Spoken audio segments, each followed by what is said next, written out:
vengo a presentaros el libro Recepciones de la Antigüedad Vascona y Aquitana. Es un libro que está editado por Antonio Duplá y por mí, Jonathan Pérez Mostazo, en la serie Anejos de Velella, serie minor, de la Universidad del País Vasco, por supuesto.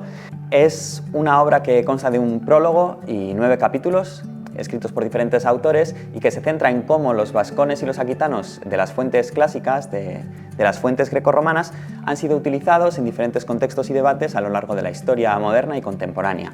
O dicho de otra manera, cómo el presente ha dialogado con el pasado antiguo en lo que llamamos la recepción de la antigüedad, que apareció justo en el momento que tenía que aparecer porque el libro se publicó poco antes del hallazgo de la mano de Irulegui. Cuando se encontró esta pieza fue todo un fenómeno social, cultural, se ha convertido incluso en un icono y los vascones volvieron a estar muy presentes en nuestra sociedad.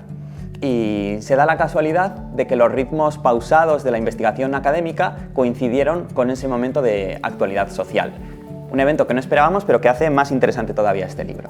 Porque el libro nos ayuda precisamente a entender qué claves históricas hacen que los vascones todavía hoy en día puedan ser relevantes en nuestros discursos culturales, en nuestros discursos políticos, y también nos da pistas para entender por dónde van a derivar los debates académicos y sociales respecto a estos temas.